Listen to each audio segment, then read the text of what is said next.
오늘 말씀의 주제는 거룩한 명령. 예수 믿은 우리들은 너나 없이 다 거룩한 명령을 받았죠. 내가 거룩하니 너희도 거룩하라. 그렇죠? 사람은 살면서 피할 수 없는 세 가지 문제에 다 봉착합니다.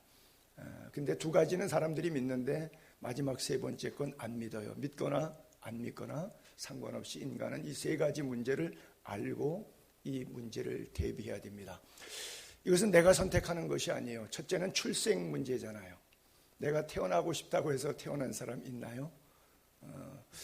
물론 나중에 국적을 바꾸는 경우도 있지만 내가 어느 국적을 가지고 태어난다는 것 내가 결정한 게 아니에요. 나 보니까 가문도 또 남녀 구분도 모두가 다 이미 태어나니까 이미 결정되어 있었어요. 그래서 이 문제는 우리가 극복할 수 있는 건 아니지만 태어납니다. 또 사망도 마찬가지입니다. 첫 번째 출생처럼 두 번째 사망도 내가 결정하지 않습니다. 여러분, 내가 언제 어디에서 어떠한 죽음으로 죽을 걸 아는 사람이 있나요? 없어요. 근데 이 두 가지 사실은 다 믿고 압니다. 내가 태어났다는 사실, 내 결정이 아니라는 것, 죽는 것도 내가 원함이 아니라고 하는 것. 그런데 세 번째는 심판인데 많은 사람들이 제가 늘 흔히 하는 표현식으로 90%의 사람들은 심판을 믿지 않습니다. 천국과 지옥을 믿지 않습니다. 그러나 믿던 안 믿던 간 천국과 지옥은 있습니다. 오늘도 우리가 임 집사님 기도한 것처럼 천국의 소망, 하나님 나라, 이것이 분명히 우리에게 체득되기를 바랍니다. 믿어지게 되기를 바랍니다. 이 천국은 믿음으로 가는 나라.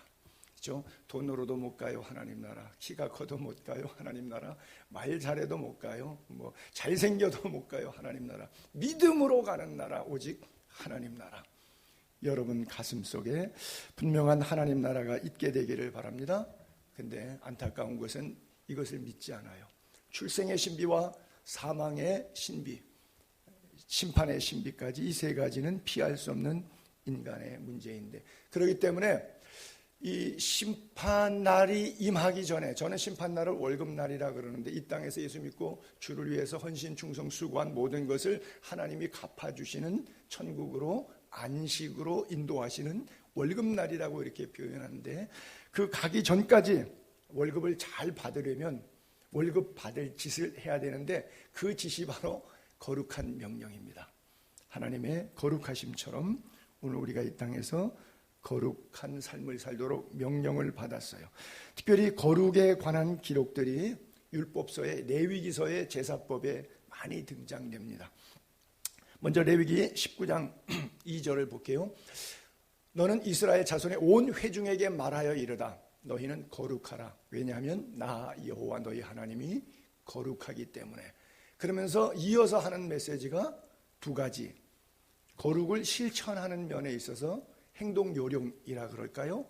너희 각 사람은 부모를 경외하고 나의 안식일을 지키라. 나는 너희 하나님 여호와니라 그랬어요. 여러분, 여기 10계명을 떠올리시면 되는데, 10계명은 10개인데 4가지는 대신계명, 하나님 사랑에 관한 계율이고요. 나머지 5번부터 10번까지 6개는 대인계명, 이웃 사랑의 실천에 관한 이야기인데, 10가지가 2개는 하라는 거고 나머지 8개는 하지 말라는 거예요. 하지 말라는 건 가만히 있으면 저절로 지켜져요.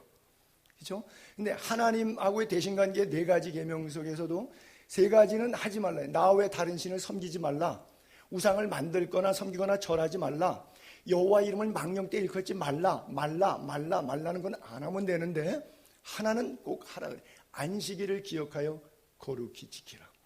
이건 꼭 해야 되는 거예요.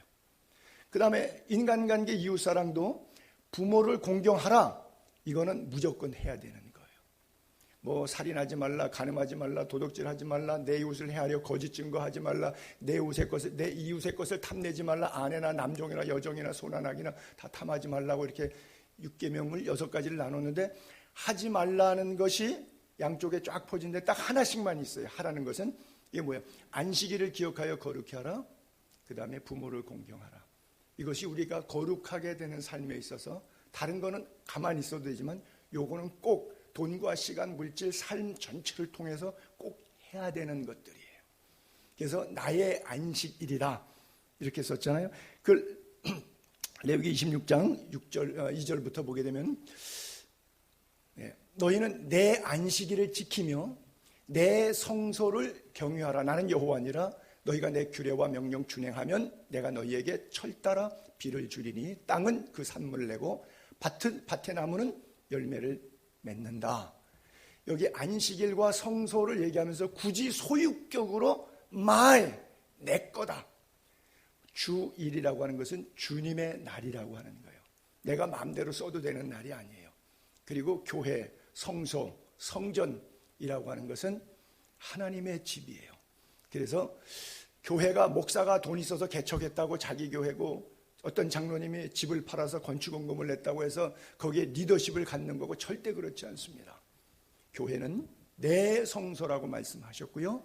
이 날은 내 날이라고 말씀하셨기 때문에 우리가 거룩한 명령 가운데 첫 번째 대신계명의 하나님의 사랑 지키는 것에 있어서 날을 지키는 것과 장소의 개념, 여기 날과 장소를 왜 율법적으로 이렇게 날을 딱 어거해서 꼭 그렇게 해야만 되느냐는 이유는 하나님이 우리를 위해서 그렇게 하셨다. 내가 너희에게 철따라 비를 주고 그리고 산물을 내고 열매를 맺게 해주겠다 그랬어요. 예배가 살아있는 신앙인들 될 수 있기를 바랍니다. 죽은 예배 말고 살아있는 예배, 영과 진리로 나아가는 예배, 그 예배에 왜 하나님의 약속된 축복이 담겨져 있기 때문에 그래요. 이 예배가 살아있을 때 레위기 26장 8절 9절에 일당 100의 은혜를 주시는데 또 너희 5명이 100명을 쫓아내고 또 100명이 10,000명을 쫓아낸다. 너희 대적들이 너희 앞에서 칼에 엎드려진다. 내가 너희를 돌볼 것이다. 그래서 너희는 번성하게 되고 너희는 창대하게 될 것이다. 내가 너희와 함께 임마누엘의 은혜로 내 언약을 지키라. 창세기에 말씀하셨던 생육하고 번성하고 정복하고 다스릴 수 있는 하나님의 언약의 약속들을 하나님이 집행하시겠다.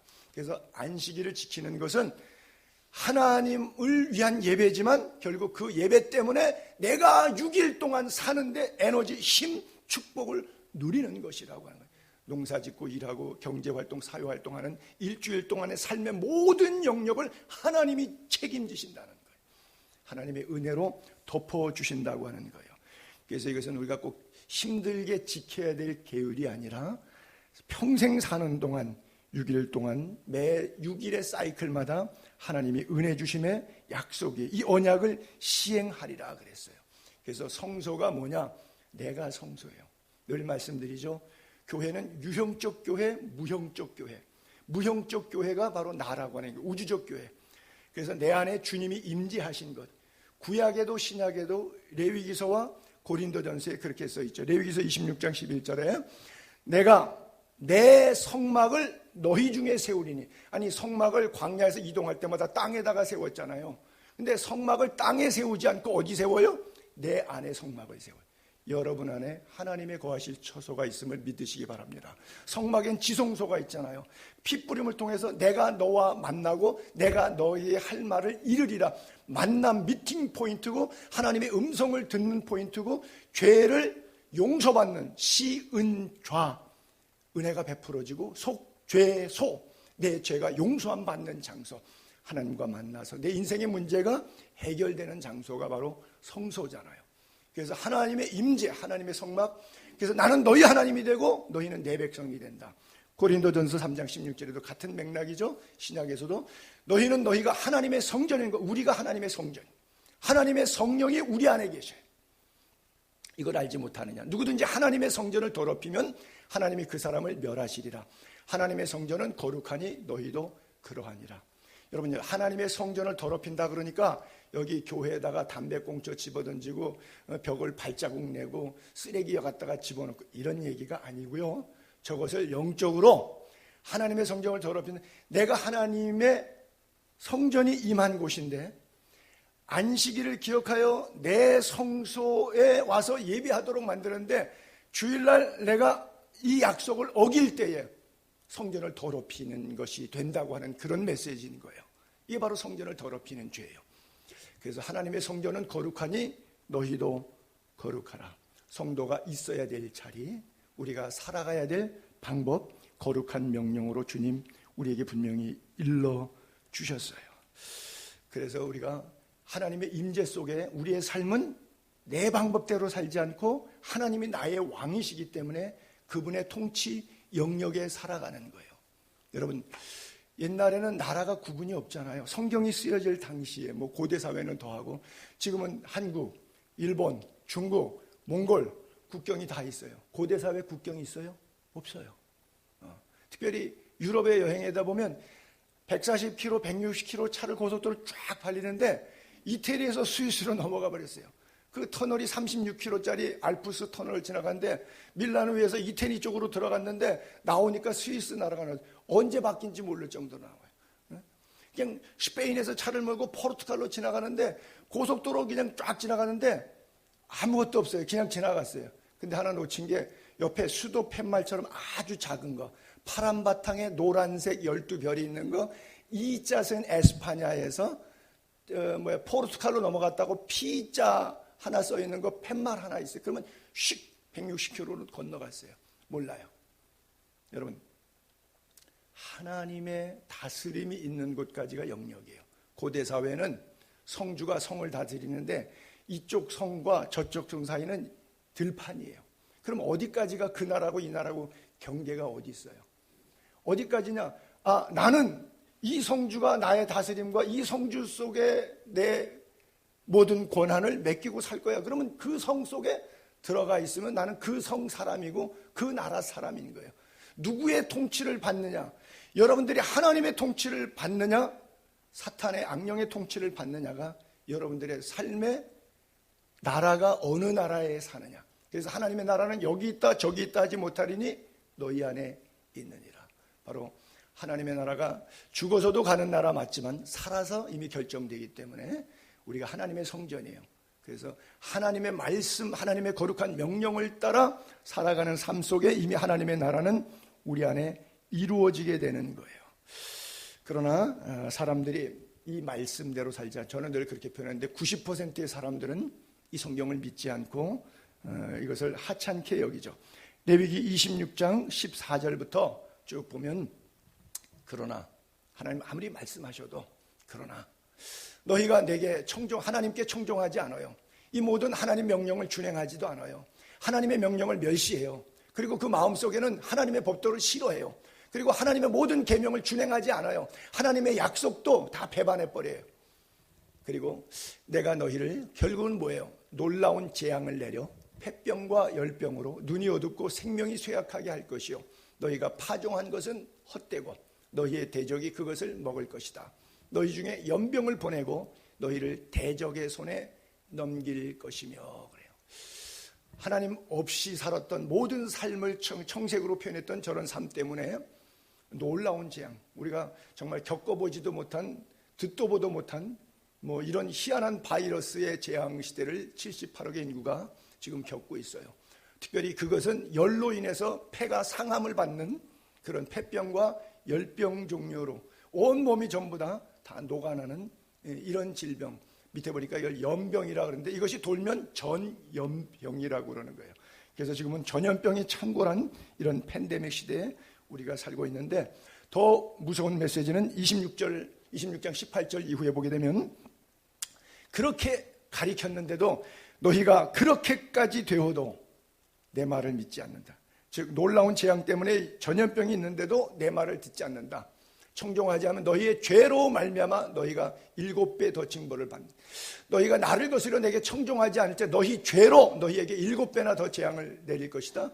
나도 너희에게 대항하여 너희 죄로 말미암아 너희를 7배나 더하리라. 계속해서 7배나 더 엄청난 재앙, 놀라운 재앙인데 이유는 뭐냐? 내 죄 때문이라고 하는 거예요. 늘 이 코로나 시대를 보면서 제가 느끼는 것은 이것이 우리의 죄로 말미암아 생겼을 때 이것을 해결하는 방법은 우리의 죄를 회개하고 거룩한 명령을 따라 믿음을 회복하고 예배를 회복한다는 것은 형식적인 이렇게 모여서 드리는 예배가 아니라 삶 속에 하나님이 나를 다스려서 내 돈 쓰는 것, 시간 쓰는 것, 삶의 모든 영역이 예배가 되게 만들어내야 되는데 그렇게 하지 못하고 무화과나무로 내 수치 가려보고 하나님의 진노의 채찍은 바벨탑을 쌓아가지고 그 진노에서 벗어나려고 하는 이런 인위적인 모든 총체적인 행동들이 하나님의 재앙을 더 지연시킬 수도 있다고 하는 거예요. 여러분, 그 나쁜 상상이지만 그냥 극단적인 상상을 하나의 실례로 얘기를 해볼게요. 저 구절을 읽으면서 제가 가슴속에 느껴졌던 거예요. 저 7배나 우리 죄 때문에 징벌을 더한다고 하는 사실을 지금 1년 지났는데 코로나 사태가 이게 7년이 될지 누가 알겠어요. 근데 3년, 4년 뒤에 가면 여러분들이 지금 2020 작년 한 해 너무 힘들었다는데 차라리 그때가 좋았어 라고 하는 것이 3, 4년 뒤에 일어날지 어떻게 알겠어요. 그렇죠? 개발된 백신은 백약이 무효하고 변종되는 스피드가 더 빠르게 백약을 무효화시키면 아무리 인간이 개발해서 2, 3년 내 개발, 1년 내 개발해봐야 한 달 뒤에 다른 변종이 백약을 무효화시키면 무슨 의미가 있겠어요. 우리가 하나님 앞에 돌아오는 것이 더 중요하지 인위적인 방법으로 내 죄를 커버해 보려고 하는 행위는 한계가 있고 하나님이 정말 이것을 기뻐하실까라고 하는 거예요. 마치 바로가 꿈을 꾸고 요셉이 해몽을 했을 때 7년 풍년이 지나고 났을 때 7년차 두 번째 흉년 속에는 해마다 갈수록 그 재앙 때문에 그들이 견딜 수 없고 서서히 죽어갔던 것처럼 오늘 우리가 이 시대가 하나님의 말씀이 경멸을 당하고 무시를 당하고 하나님의 말씀이 멸시를 당하는 그런 세대 속에 살고 있어요. 예레미야 선지자가 그래서 결단을 촉구하면서 너 살 길을 택할래 죽을 길 택할래 이렇게 말하죠. 예레미야 21장 5절에 보게 되면 내가 든 손과 손이 들면 이기고 내리면 졌던 것처럼 손을 들었다 또 강한 팔. 그래서 이것은 하나님의 강력한 역사하심인데 선한 믿음의 사람들에게는 선으로 지켜주시는 거고 악한 사람들에게는 진노와 분노와 대노로 친히 그들을 칠 것이다. 내가 또 사람이나 짐승이나 이 성에 있는 것들을 다 치리니 그들이 큰 전염병에 죽으리라. 여호와께서 말씀하시기를 보라 내가 너희 앞에 생명의 길과 사망의 길을 두었노라. 자, 양자 결단 택하라. 사람이나 짐승이나 큰 전염병에 죽으리니. 요즘에 시대가 그러다 보니까 저런 구절을 읽으면 자꾸 이렇게 뉴스와 오버래핑이 되는데 진주 기도원에 사람이 확진됐더니 기르던 고양이가 확진됐다. 그래서 또 이 고양이 때문에 또 어떤 개도 확진된다. 개하고 사람하고 지금 네 가정당 한 가정이 1,000만 명의 반려견 시대인데 뭐 개도 코로나를 검사를 한다고 그래요. 이 뭐 들고양이들이 돌아다니다가 어디서 누구한테 뭘 묻혀갖고 고양이끼리 해서 묻혀올지 고양이 기르는 사람, 고양이 밥 주는 사람에게서 옮겨올지 그 누가 알겠어요. 어디에도 안전한 것이 없어요. 사실은 이게 호환성이 안 되는 게 성경적인 창조의 질서인데 죄로 말미암아 이게 호환이 돼버리고 짐승의 질병이나 사람의 질병이 왔다 갔다가 염색체 배열상 이게 같이 혼합이 될 수 없는데도 불구하고 이게 혼합이 돼버리거든요. 그래서 사람도 짐승도 큰 전염병에 죽는다. 자, 어떡할래? 너 사망의 길, 생명의 길 어떻게 할라? 방역 중요합니다. 그러나 방역으로 해결되지 않습니다. 마스크 제일 중요한, 백신보다 마스크가 전 더 중요하다고 개인적으로 생각하는데 마스크 중요하지만 마스크로도 해결되지는 않습니다. 백신으로 저는 개인적으로는 백신으로는 해결되지 않는다고 생각해요. 그러나 이제 7, 80%의 면역성을 단체 면역성을 증강하면 우리가 이길 것이다. 그래서 곧 마스크를 벗는 날이 온다 그러는데 저도 거기에 희망을 걸지만 그러나 정녕 그럴 것인가 하는 문제는 또 의구심이 없지 않아 들지요. 그래서 거룩한 삶의 명령 앞에 우리가 어떻게 살아야 되는가? 성경은 구체적으로 몇 가지 신뢰로 우리들의 윤리적, 도덕적 그리스도인의 삶을 이런 표현들을 씁니다. 레위기 19장 9절 10절에 보게 되면 너희가 너희의 땅에서 곡식 거둘 때 너는 밭 모퉁이까지 다 거두지 말고 너 떨어진 이삭도 줍지 말며 또 내 포도원 열매를 딸 때 다 따지 말고 또 포도원 떨어진 열매가 있으면 그거 줍지 말고. 왜?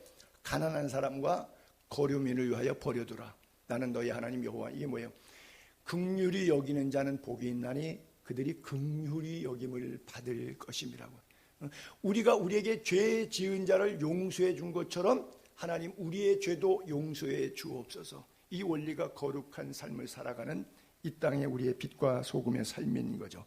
똑같은 얘기가 반복되는 게 레위기 19장 17절 18절에 보면 너는 내 형제를 마음으로 미워하지 말며 원수 갚지 말며 동포를 원망하지 말며 내 이웃 사랑하기를 내 자신과 같이 사랑하라. 이게 어느 구절이냐면 레위기의 구절이에요. 즉 율법의 대표적인 제사법과 생활 규범을 얘기하고 있는데 마치 예수님이 산상수훈의 신약에서 말씀하신 것 같아요. 이는 이, 눈은 눈이 아니라 이미 율법에서도 이렇게 말씀하셨어요.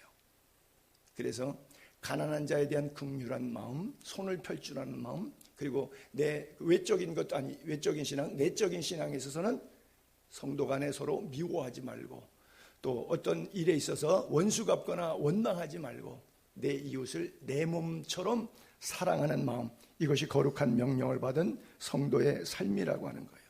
그래서 이 말씀대로 살아야 되는데 이것이 하나님의 뜻인데 자꾸 기도원에 가서 금식하면서 하나님의 뜻 뭐냐면 내 뜻을 성취시키기 위해서 이미 하나님의 뜻 말씀하시는데 남은 오지게 미워하면서 남에게 원망 들을 만한 많은 일들을 하면서 기도원에 가서는 하나님의 뜻이 무엇입니까? 하나님 뜻을 가르쳐주세요라고 그런단 말이죠.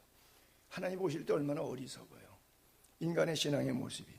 베드로전서 1장 15절 보면 오직 너희를 부르신 거룩한 이처럼 너희도 모든 행실에 거룩한 자가 되라. 레위기 11장에도 나는 너희 하나님이 되려고 너희를 애굽 땅에서 인도해낸 여호와다. 내가 거룩하니 너희도 거룩하라. 데살로니가전서에 하나님의 뜻은 무엇이냐? 이건데 너희의 거룩함이니라. 그래요. 그래서 오늘 본문의 베드로는 그래요. 하나님의 은혜를 그렇게 받고 예수 믿고 구원받고 교회 생활 그렇게 오래 했다고 하는데 이런 도덕적인 윤리적인 면에 있어서 선행과 그 다음에 미워할 대상과 이런 것을 잘 구분하지 못하는 너희들의 삶이 이 거룩한 명령, 몰라서 그런다면 내가 이해하지만 다 아는데 왜 그렇게 사느냐, 이걸 말씀하는 게 본문이잖아요. 20절, 21절, 22절 다시 한번 읽어볼게요. 만일 그들이 우리 주 되신 구주 예수 그리스도를 알므로, 앞으로 올라가면 만일 그들이 우리 주 되신 구주 예수 그리스도를 알므로, 그리스도를 알므로, 즉 교회 다니고 예수 믿음으로 그는 그렇게 됐기 때문에 세상의 더러움을 피했단 말이에요. 그런데 다시 도르목 그 중에 얽매이고 지면 옛사람에게 돌아가 버리면 그 나중 형편이 처음보다 심하리라. 의의 도를 안 후에, 똑같은 말 반복이죠. 거룩한 명령을 저버리면 차라리 알지 못하는 것이 도리어 그들에게 낫다. 가룟 유다 태어나지 않는 것이 죽을 뻔했다는 것처럼. 그래서 참된 속담에 이르기를 개가 토했던 것에 돌아가고 돼지가 씻었다가 더러운 구덩이에 도로 누웠다 하는 말 그대로 됐다, 이렇게 말씀하거든요. 이게 좀 심하게 직접 화법으로 쓰면 개, 돼지와 같은 신앙생활하면 안 되지. 예수 믿고 구원받았는데 하나님이 아들을 내어주기까지 우리를 십자가의 보혈로 사랑해서 구원해 주셨는데 옛 생활처럼 그렇게 그대로 살면 안 되지, 이 말씀을 주고 있는 거예요. 천국 시민은 시민권 소유한 자답게 살아야 된다. 그것을 히브리서 6장 4절에는 이렇게 표현하죠. 그리스도를 안 다음에 변화된 삶이 반대쪽으로 가는 거죠. 도로묵되는 거. 한번 빛을 받고 하늘의 은사도 맛보고 성령에도 참여한 바 되고 하나님의 선한 말씀뿐 아니라 내세의 능력까지도 맛봤는데 그리고 어떻게 타락할 수가 있어요. 근데도 타락한 사람도 있어요. 특별히 목회자 가운데 많이 있어요. 타락한 자들은 다시 새롭게 하여 회개하게 할 수 없나니 이는 그들이 하나님의 아들을 다시 십자가에 못 박아 드러내놓고 욕되게 함이라. 십자가에 예수님을 못 박는 교회 목회자들이 이 땅에 얼마나 많이 있는지 몰라요. 주님의 마음이 많이 아프실 거예요.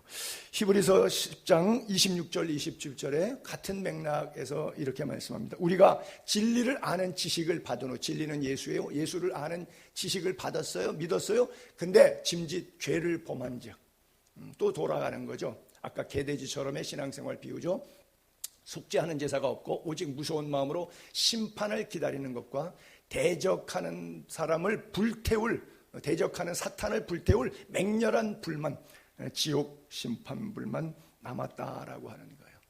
그래서 우리가 누구든지 주의 이름을 부른 자는 구원을 얻으리라. 나 구원받았어. 구원파처럼 구원받은 이후에는 어차피 천당 갈 거니까 영혼이 천당 가는 거지, 육신이 썩어서 죽어서 이게 천도 화장터에서 타버리는 건데, 이게 천당 가는 건 아니니까 육신의 삶은 내 마음대로 간음하고 도둑질하고 살인하고 뭐 내 마음대로 살아도 결국 영혼은 구원받았기 때문에 괜찮아 라고 하는 이원론적인 그노시스 1세기 이단 사상이 지금까지 만연해 있는 거죠.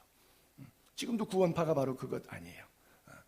그래서 개신교 교단 내에서도 칼빈주의 신학사상, 그것을 절대 예정론이라고 그러고, 웨슬리안, 알미니안 두 사람이 가졌던 신학사상, 이것을 예정론이라고 그래요. 그래서 한 번 구원받았지만 구원을 떨며 두려움으로 끝까지 이루어가서 마지막 죽는 순간까지 예수를 잘 믿어야 된다는 것이 바로 이 예정론인데, 구원받았기 때문에 그냥 끝까지 하나님은 은혜 가운데 한 번 받은 구원이 취소되지 않기 때문에 영원히 나를 견인해 갈 것이라고 하는 성경에 둘 다 있어요.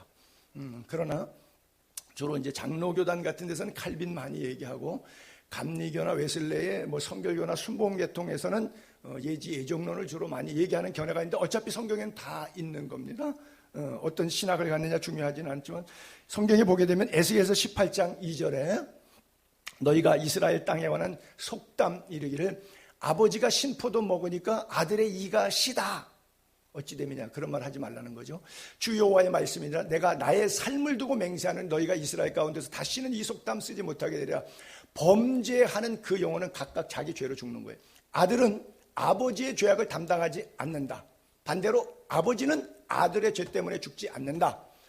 의인의 공의도 자기에게 돌아가고 악인의 악도 자기에게 돌아가느니라 그랬어요. 에스겔서 18장 21절에 계속 이어서 보게 되면, 그래서 악인이 만일 그가 행한 모든 죄에서 하나님 용서해 주세요, 회개하고 돌이켜서 모든 율례를 지키고 정의와 공의를 행하면 살고 반드시 죽지 않는다. 그리고 그가 과거에 지은 죄 하나도 기억함이 없이 동의서에서 먼 것처럼 옮겨서 다시는 기억도 안 하신다. 그의 행한 공의로 살리라. 오늘부터 공의를 행하는 것으로 살고 어제까지 죄는 하나님이 기억에서 지워주신다고 하는 것이고, 반대로 24절에 만일 의인이 돌이켜, 지금까지 헌금, 헌신, 봉사, 충성 다 했어요. 근데 오늘부로 케세라세라, 공의에서 떠나가서 범죄하고 악인이 행하는 모든 가증한 일대로 거룩한 명령을 지키지 않고 세속까지 살면 그가 행한 공의로운 일은 역시 하나도 기억됨이 되지 않는다. 그리고 그가 범한 그 허물 때문에, 그 지은 죄 때문에 결국 죽게 된다 그래요. 무효 선포입니다. 선행도 무효, 악행도 무효.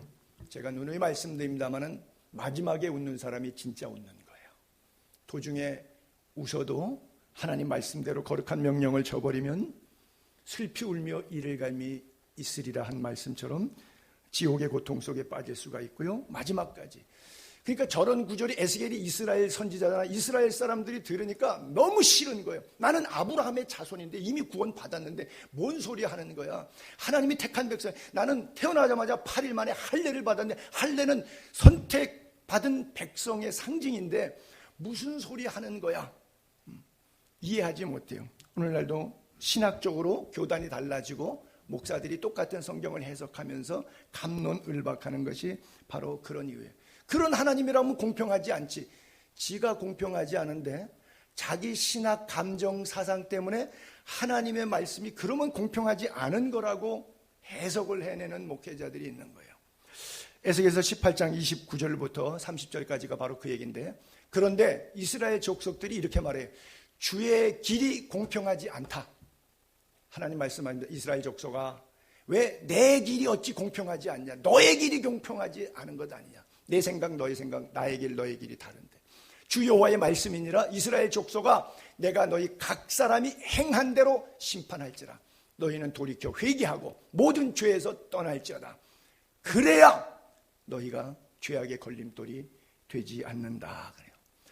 지금도 교단마다 교회마다 신학자들마다 바로 이것이 신학의 걸림돌이에요. 각자 구원에 관한 어떤 수준이랄까 이해 차이라 그럴까요? 뭐 쉽게 우리가 지금 논쟁되고 있는 이 코로나 시대에 논쟁되는 뭐 영상 예배, 대체 예배, 또 비대면 예배, 이것이 가하냐 불가하냐 이런 싸움들이 있죠. 신사 참배도 가하냐 안 가냐, 공산주의 가하냐 안 가냐, 뭐 지금까지 싸운 것이죠. 교회가 황금 만능주의에서, 왜냐하면 하나님의 핏값으로 사신 교회, 핏값으로 사신 십자가의 보혈의 능력이 너무 값싸게 지금 누구든지 주의 이름을 부르는 자는 구원한다. 주여! 구원 받은 거예요. 이 성경 한 구절로 이렇게 값싸게 구원이 이루어지고, 주님이 구원받은 사람이 어떻게 살아야 되느냐는 말씀을 계속 조명하고 있는데, 그 말씀은 불편하니까 그냥 넘어가는 거예요. 걸리면 걸린 채로 넘어가는 거예요.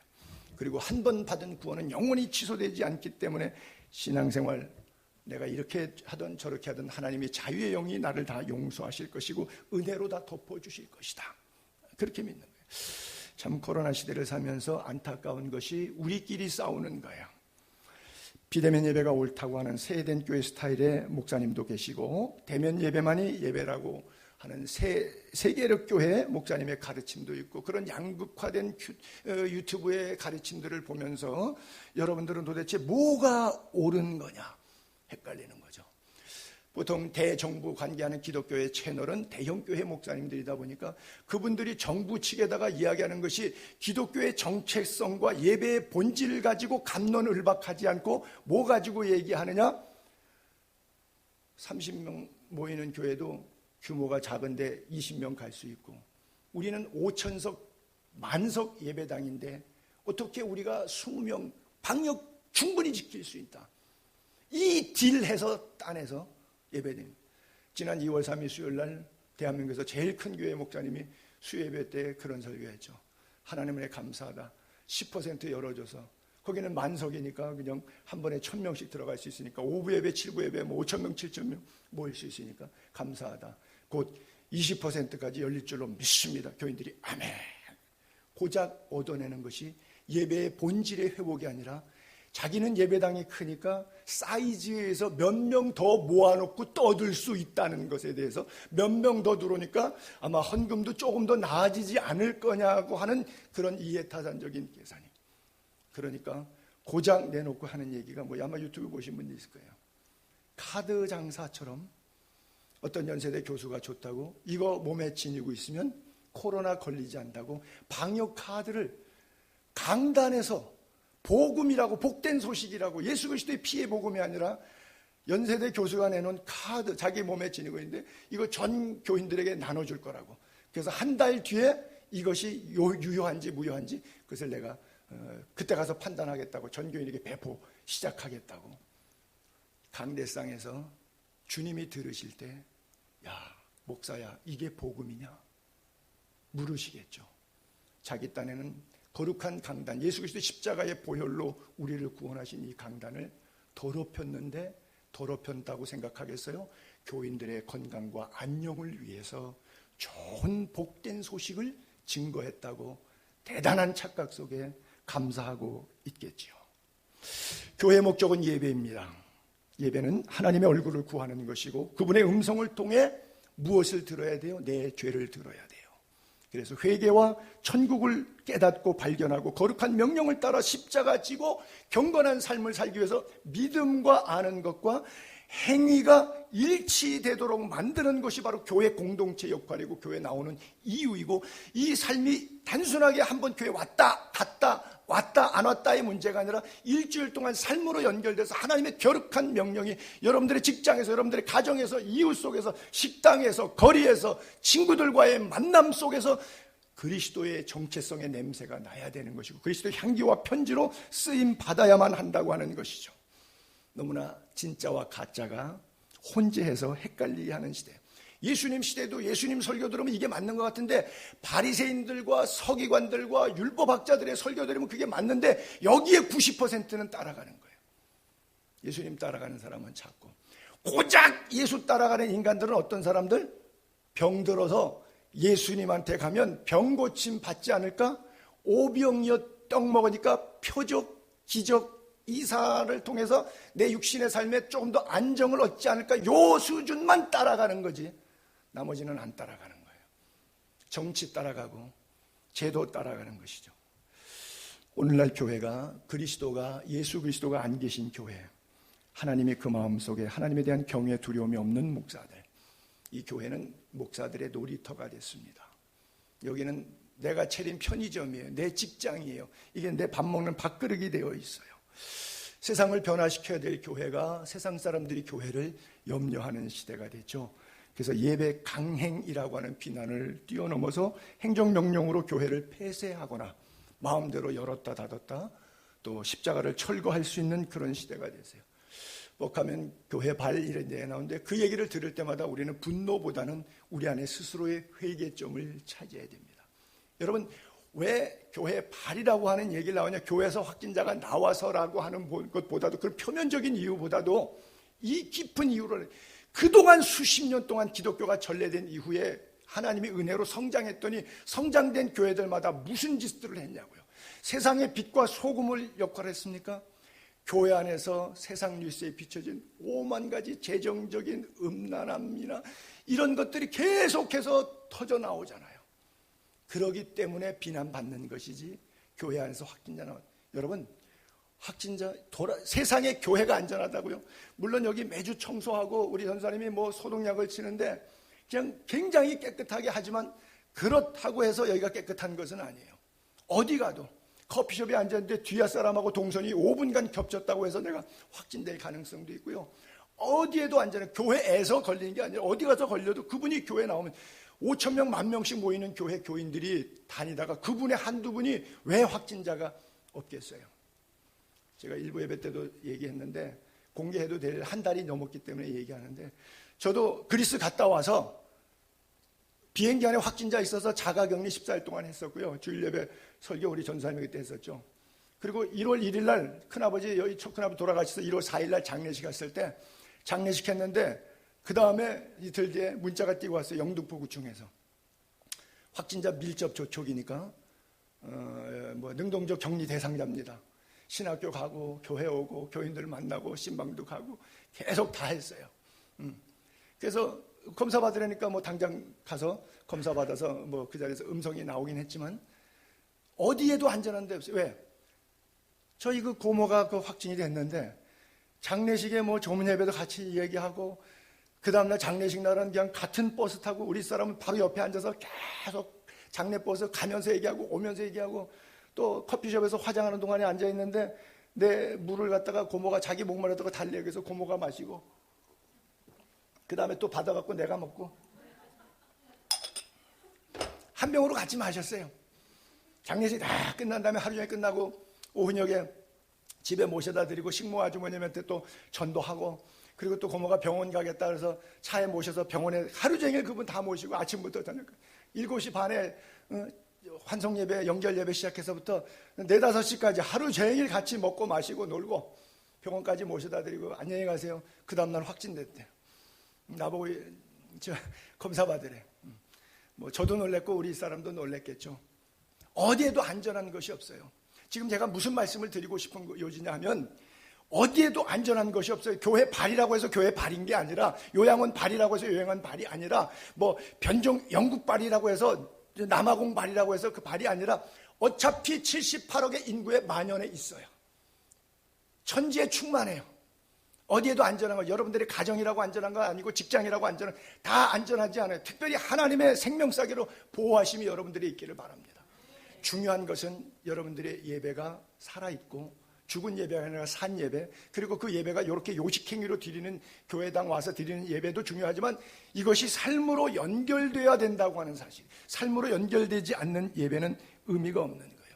정말 예수 그리스도가 내가 교회인 사람, 성소가 임한 사람, 천국 임한 사람, 그 사람에게는 하나님의 특별한 보호하심과 하나님의 은총이 우리에게 있다고 하는 거예요.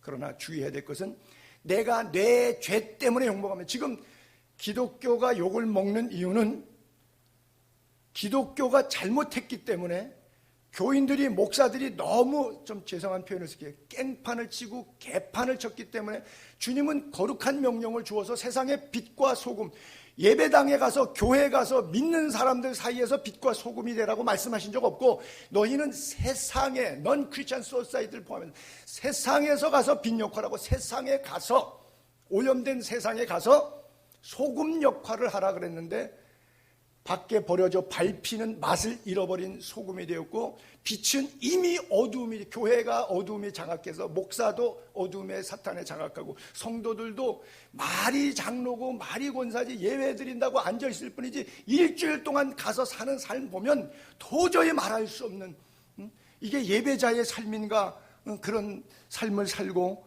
그리고 교회 와서 뭐 공탁금 거는 거죠. 법적으로 말하면 공탁금 딱 걸으니까 저기서 시집이 와도 나는 벌써 1억 공탁금 딱 넣었으니까 변호사가 다 알아서 살리지, 나는 상관없어. 무화과 나무잎 맡들고 바벨탑 쌓듯이 그 공탁금 거는 그런 신앙생활을 하기 때문에 이게 뭐예요? 죄악의 걸림돌이에요.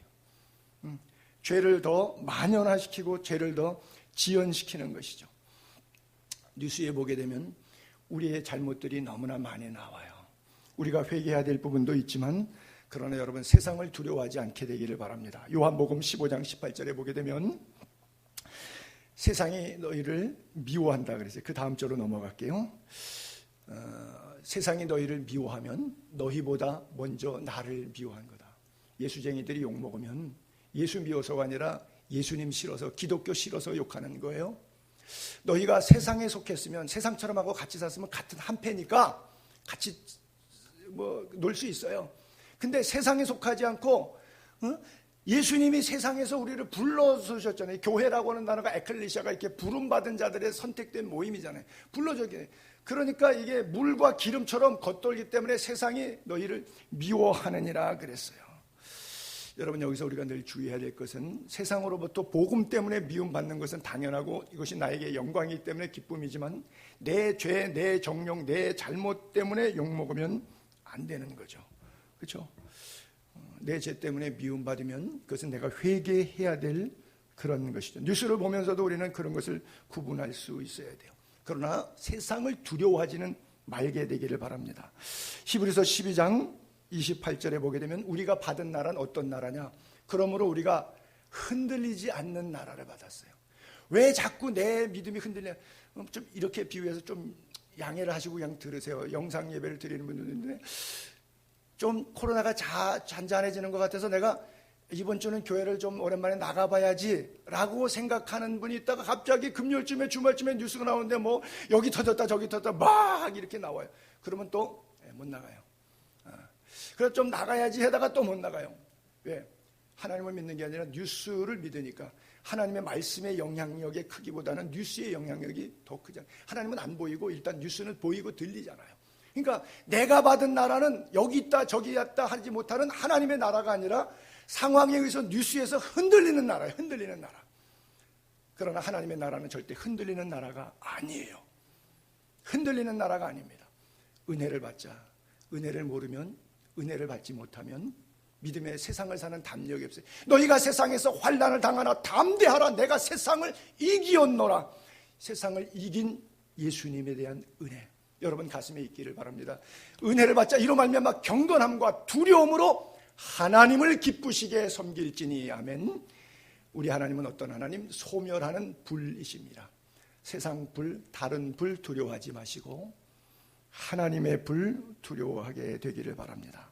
진짜 무서워야 될 것은 지옥불이에요.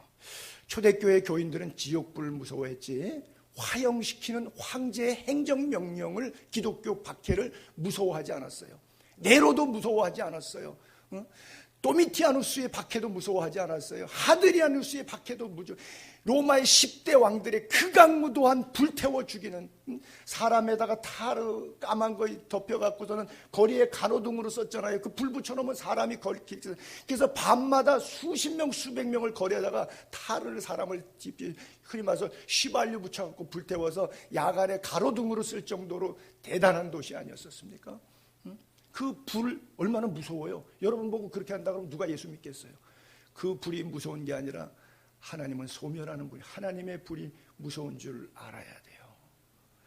예수 믿는 것이 늘 말씀드린다만 그렇게 녹록하지가 않아요. 예수 믿는다는 것은 목숨 걸고 믿을 가치가 있는 거예요. 왜냐하면 우리는 이 땅에 영원히 살지 않기 때문에 그래요. 그래서 세상의 더러움을 피하라고 말씀하는 거예요. 가나안 땅에 들어갔을 때 하나님께서 우리에게 세상과 구분되면 너희를 복 주시겠다고 약속했어요. 우리가 이 땅에 살지만 이 땅 사람처럼 살지 않을 때 하나님의 은혜와 축복이 우리에게 임합니다. 출애굽기 23장 23절부터 보게 되면 내 사자가, 하나님의 사자가, 하나님의 천사들이 내 앞에 가서 가나안 땅, 약속의 땅 점령할 때 전쟁에 아모리 사람, 헷 사람, 브릿 사람, 가나안 사람, 시위 사람, 여부 사람에게 인도해갖고 그 여호와의 사자가 그들을 다 전멸시켜버려요. 다 끊어버려요. 그러니까 진멸됐는데 문화는 남아있잖아요. 사람을 죽여요. 그러니까 그 문화를 따르지 말라는 거예요. 너는 그들의 신 경배하지 말고 섬기지 말고 그들의 행위 본받지 말고, 문화가 타락된 문화가 있어요. 그것들을 다 깨뜨려. 그들의 주상은 부수고 오직 내 하나님 여호와를 섬기라. 그리하면 여호와가 너의 양식과 물의 복을 내리고 너희 중에서 병을 제하리니. 할렐루야. 하나님이 육적으로 영적으로 건강을 하나님이 책임지신다라고 하는 거예요. 하나님 앞에 회개하고 거룩한 삶과 하나님의 말씀에 순종할 때 하나님이 예비하신 놀라운 축복, 약속의 땅에 있으니까 두려워하지 말라. 그리고 하나님만 섬기라. 말씀 붙들라. 이렇게 말씀하는 것이죠. 그래서 우리가 지금도 그렇지만 기독교가 유달리 비난을 받는 이유는 성경의 당연한 이치입니다. 그리고 타 종교에 비해서 기독교는 너무 편협하다, 타협할 줄 모른다, 유연성이 없다고 하는 것은 성경에 예수님께서 우리에게 하신 말씀 때문에 그래요. 오직 예수 그리스도만이 길이요 진리요 생명이니 나로 말미암지 않고는 아버지께로 갈 자가 없고 다른 이름으로서는 구원을 얻을 수 없나니. 천하 인간에게 석가, 마호멧, 소크라테스 공자, 천하 인간이 구원을 얻을 만한 다른 이름을 우리에게 주신 일이 없기 때문에 예수 안 믿는 사람 입장에서 바라보면 얼마나 이게 배타적이고 이기적이냐고요. 우리가 갖고 있는 유일신 사상은 천상 90%로부터 우리의 10%는 배척받을 수밖에 없는 논리를 갖고 있어요. 그러니까 기독교의 길을 간다는 것은 험난한 길이죠. 보세요. 고린도후서 4장 6장 14절에도 이게 양면을 대비하자. 너희는 믿지 않는 자와 멍해를 함께 하지 말라. 왜? 의와 불법이 어찌 함께하고 빛과 어둠이 어찌 사귀고 그리스도와 벨리알이 어찌 조화되고 믿는 자와 믿지 않는 자가 어찌 상관하고 하나님의 성전과 우상이 어찌 일치될 수 있냐. 우리는 살아계신 하나님의 성전, 하나님의 성소니까. 내가 하나님의 거룩한 영이 우리에게 임하는 곳이니까. 고린도후서 6장 17절 18절에 이어서 그러므로 너희는 그들 중에서 나와, 세상에서 나와 옛사람 벗고 새사람 입으라는 거죠. 따로 있고, 따로가 있대. 이게 바로 에클리시아 교회예요. 부정한 것을 만지지 말라. 거룩한 명령대로 살라. 내가 너희를 영접하여 주님이 우리를 책임지신다는 거죠. 너희에게 아버지가 되고 너희는 내게 자녀가 되리라. 그런즉 사랑하는 자들아, 이 약속을 가진 우리는 하나님을 두려워하는 가운데, 세상과 바이러스를 두려워하는 게 아니라 하나님을 두려워하는 가운데 거룩함을 온전히 이루어 영과 육의 온갖 더러운 것에서 자신을 깨끗하게 하자. 할렐루야. 우리 교회 어떤 집사님이 저한테 개인적으로 그런 말씀을 하시더라고요. 목사님 선교사 출신이라서 그런지 날카롭고 메시지도 좋고 참 은혜로운데 목사님 설교를 자기가 쭉 들어보니까 우리 교회는 부흥을 포기한 교회 같다고, 사람 많이 모으는 거는 엔적이 어려울 것 같다고 그런 얘기를 하세요. 알아요. 거기에는 첫째는 제가 목회의 자세가 굴절되어 있거나 교인들을 좀 더 깊이 사랑하지 못하는 자책한 부분이 한 면이 있고요. 또한 더 깊은 메시지는 그분이 이제 직장 생활하고 대인관계하고 사회생활하는데 이 말씀을 적용하고 살기가 초신자니까 이게 너무 힘든 거예요. 그대로 따르자니 너무 불편한 게 한두 가지가 아닌 거예요. 그래서 그렇게 설교하면 사람들이 오겠는가 하는 교회 부흥을 안타깝게 여기는 초신자의 그래요. 여러분, 우리에게 먼저 믿은 자의 하나님의 은혜를 막 누린 자에게 특권이 있어요. 고라신이라고 하는 마을, 또 가버나움, 베세다에게 주셨던 말씀들이 있어요. 마태복음 11장 20절부터 보게 되면 예수께서 권능을, 은혜를, 축복을 가장 많이 베푸셨던 고을들이 있어요. 근데 이 고을들이 회개하지 않아요. 그때 책망하시되 화 있을진저 고라시나 화 있을진저 벳세다야. 너희에게 행한 이 모든 권능 은혜 축복들 마치 저 이방 땅 두로와 시돈에서 행했으면 그들은 벌써 베옷 입고 금식하고 잿더미에 앉아갖고 회개했다. 하나님 앞에 돌아왔다. 내가 너희에게 말한다. 심판날 니네들 은혜 많이 받은 자들 두로와 시돈 이방 사람보다 더 견디기 어려워. 그들이 더 견디기 쉬워. 또 그리고 가버나움 동네도 마찬가지. 너 얼마나 교만하냐. 예수 믿고 복 받았다고 인간적인 축복의 자랑 때문에 하늘까지 높아져 있어. 그런데 너 지옥에 떨어져. 음부까지 낮아질 거야. 왜? 내게 행한 모든 권능을 소돔 고모라 땅 그런 데다가 행했으면 그 성이 오늘까지도 존재했다. 안 망했다. 내가 너희에게 이르노니 심판날에 소돔 땅이 너희보다 견디기 쉬우리라 하시니라 하는 거예요. 여러분, 거룩한 명령 알지 못했다 그러면 괜찮겠지만 조금 벌이 약하겠지만 알고도 정말 은혜를 알고도 특별히 목사나 중직자들에게 더 해당되는 그런 말씀인데 누가복음 12장 45절부터 48절까지 보면 주님의 비유 만일 농부에게 주인이 뭘 맡기고 갔는데 이 종이 성실하지 않아. 그 종이 마음에 생각하기를 주인이 더디오리라 해서 자기에게 맡은 모든 청지기 고난으로 남녀 종들 때리고 막 먹고 마시고 취하고 개판 생활하는 거예요. 남의 돈 가지고 주인 돈 가지고 종이. 생각하지 않은 날 알지 못하는 시간에 오늘 교통사고로도 죽을 수 있고 내일 질병으로도 죽을 수 있고 내 수명을 다 못할 수도 있고 어떤 상황이 생각하지 못한 날 내가 하나님 앞에 설 수 있어요. 알지 못하는 시간에 그 종의 주인이 이르러 엄히 때리고 신실하지 아니한 자의 받을 벌에 처한다. 주인의 뜻 하나님의 뜻 거룩한 명령 알고도 준비하지 아니하고 그 뜻대로 행하지 아니한 종은 많이 맞을 것이요 알지 못하고 맞을 일을 행한 종은 적게 맞으리라. 무릇 많이 받은 자에게는 많이 요구할 것이요 많이 맡은 자에게는 많이 달라 할 것이라. 이런 구절을 읽으면 목사의 책임이 너무 중요해요. 야고보서처럼 너희는 선생되지 말라. 선생되는 사람은 책임이 더 중요하기 때문이다 그러잖아요. 신학교 가서 학생들 가르치고 교회에서 목회할 나에게 하나님께서 주신 탤런트가 있는데 나중에 그것을 싹 카운트할 거예요. 내가 너에게 몇 마리의 양을 맡겼는데 그 잃은 양에 대해서 네가 어떻게 관리했느냐, 왜 양은 잃어졌느냐, 나에게 맡은 것에 대해서 주님께서 전부 다 카운트하실 거예요. 그것이 5달란트든 2달란트가 이것이 재물이든 전문 지식이든 건강이든 나에게 주어지는 세상적인 권세든 무슨 탤런트이든지 간에 하나님께서 주신 것은 즉 돈은 은사 개념으로 이해해야지 축복의 물질이다 이런 개념으로 이해하면 안 된다라고 하는 말씀이에요. 그래서 하나님의 나라는 절대평가가 아니라 상대평가입니다. 초등학생 시험 문제지하고 대학생 시험 문제지하고 똑같을 수가 없는 거죠. 예수님께서 비유로 한 번은 회당에서 헌금하는 사람들 가난한 과부의 헌금과 또 돈 많은 부자들의 헌금을 보시고 누가복음 21장 1절에 많다 적다 이런 표현을 쓰세요.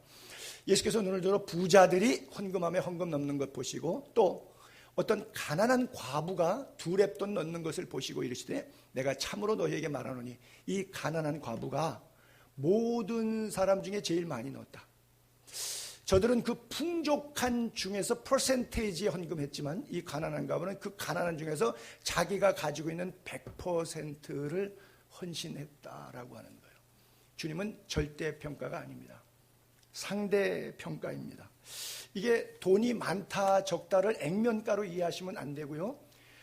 물질을 섬겼느냐 하나님을 섬겼느냐 주대심이 어디에 있느냐는 거예요. 만몬이 나의 주냐 주 예수 그리스도가 나의 주냐 나의 임금이 누구냐라고 하는 것을 묻는 것이지 액면가가 많다 작다 이런 표현이 아니라고 하는 거예요. 우리가 언제 하나님 앞에 서게 될지 모르지만 불현듯 하나님 앞에 서게 될 것입니다. 갑자기 시간이 촉박해서 없는데 열심히 한다는 것보다도 평소에 건강한 영적 신앙생활을 잘하면 좋겠어요. 특별히 이런 코로나 시대 속에서 경건한 믿음 생활을 더 잘하는 것이 너무너무 중요하다고 말씀드리고 싶어요. 야고보서 4장 14절에 볼게요. 내일 일을 너희가 알지 못하는도다. 너희의 생명이 뭐냐? 너희는 잠깐 보이다가 없어지는 안개니라. 너희가 도리어 말하기를 주의 뜻이면 이게 참 안타까운 거예요. 지 뜻대로 지 기쁨을 위해서 하는데 자기가 하고 싶은 거 하면서 주님이 하라 그랬다고, 주님이 가라 그랬다고, 주님이 시켰다고, 주의 뜻이라고 둘러대면서 우리가 살기도 하고 이것이나 저것을 하리라 그러는 게 핑계대는 거죠. 이제도 너희가 이건 뭐다? 허탄한 자랑이다.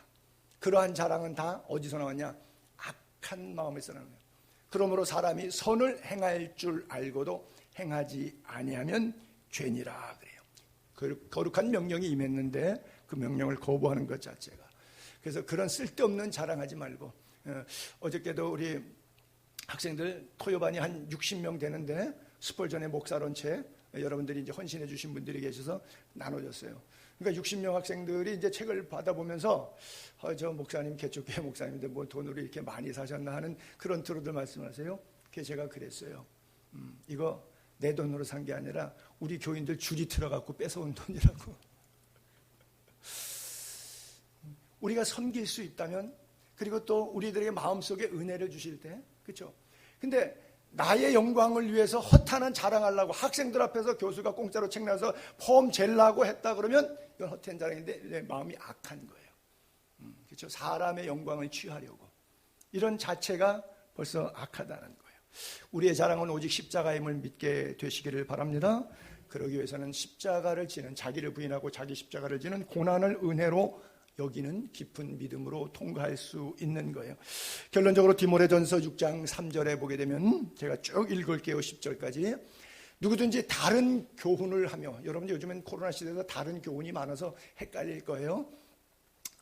바른 말, 곧 주 예수 그리스도의 말씀, 경건에 관한 교훈, 이것을 따르지 아니하면 그는 교만하다. 아무것도 알지 못하고 변론, 언쟁, 이거 신학자들이 이런 거 많이 해요. 이런 거 좋아해요. 결국 투기, 분쟁, 비방, 악한 생각이 나며 마음이 부패, 진리를 잃어버려서 교회 안에서 예수를 잃어버린 예수. 경건을 이익의 방도로 생각하는, 예배라고 하는 이 경건한 행위를 목사들과 자기 밥그릇처럼 이익의 방도로만 생각하는, 그러다 보니까 이 교회 저 교회가 다툼이 일어나는 거예요. 그러나 자족하는 마음이 있으면 경건은 큰 이익이 된다.